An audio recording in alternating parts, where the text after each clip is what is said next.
விஜய் வந்து எதிர்காலத்துல வந்து ஒரு சிஎம் வர்றதுக்கான சான்சஸ் இருக்கா? சிஎம் தான் வரத பார்த்தாச்சுல. இவர் எப்படி சிஎம் வருவாருங்கிறத அவர் அடித்தட்டிலே தெரிஞ்சிருச்சுல நமக்கு.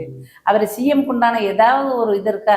ஒரு இரங்கல் தெரிவிக்க அந்த வீட்டுல போய் சந்திக்காத ஒரு முதல்வர் எப்படியா வருவாரு? மக்களினுடைய ஆதரவு யார் பக்கம் இருக்கு? திமுக பக்கம் இருக்கு. கண்டிப்பா. அதெல்லாம் வந்து எல்லாரும் வெளியில காட்டிக்கிற மாட்டாங்க. நானே திமுக திமுகன்னு காட்ட மாட்டாங்க. அவங்கவுங்க பெரிய நல்ல அறிவாளிகள்னா அவங்க திமுக காரவங்க அப்படியே இருக்கிறாங்க. மக்கள் இந்த வருஷமும் திமுக போடுவாங்க. ஏன் நீங்க வந்து டிஎம்கே அப்படிங்கறத மட்டும் மெயின் பண்ணி பேசுறீங்க? டிஎம்கேன்னு அதான் சொல்லிட்டேன்ல உங்கள்கிட்ட. இன்னைக்கு கலைஞர் பாத்தியல்னா சும்மா கலைஞருக்கு பேனா பிடிச்சி எழுதுனாருன்னா அவருடைய தத்துவமும் அவருடைய வரிகளும் பாத்தியல்னா சொல்லவே முடியாது. அந்த அளவுக்கு ஆளுமை கண்டவர். பல தலைவர்கள் அண்ணா, அறிஞர் அண்ணா, அம்பேத்கர், காமராஜர், பெரியார் எல்லாரையும் கண்டவர்.